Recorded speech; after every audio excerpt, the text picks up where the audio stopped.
বিপুল সংখ্যাগরিষ্ঠতা নিয়ে এডিসিতে প্রত্যাবর্তন মথার।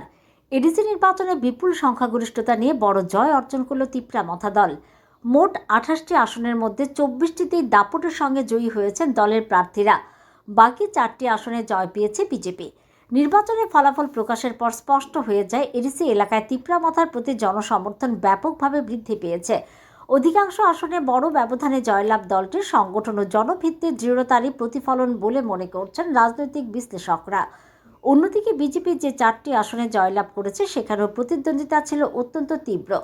প্রতিটি ক্ষেত্রে শেষ মুহূর্ত পর্যন্ত টানটান উত্তেজনা বজায় ছিল এবং সামান্য ব্যবধানে ফল নির্ধারিত হয়েছে।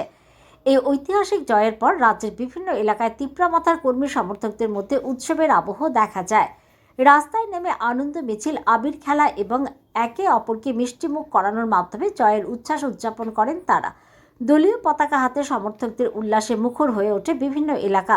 তিপ্রা মথার নেতৃত্বের পক্ষ থেকে এই জয়ের জন্য সাধারণ মানুষের প্রতি কৃতজ্ঞতা প্রকাশ করা হয়েছে।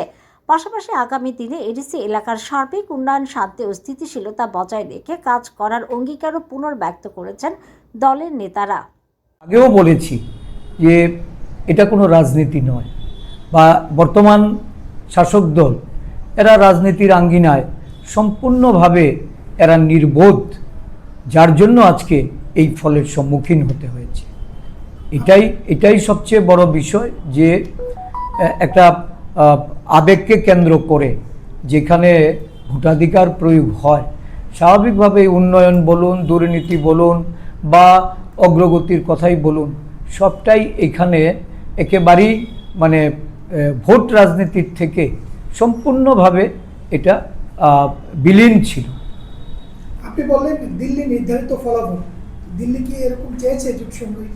এখন দেখুন, এরা এই রাজ্যে যতই তারা ঝামেলা করুক, নিজেদের মধ্যে সংঘর্ষ সংঘাত যাই কিছু থাকুক, এরা দিল্লিতে গিয়ে একই ঘরে একই দরজায় ঢুকে এরা মিলেমিশে বসেই এদের নীতি নির্ধারণ করে।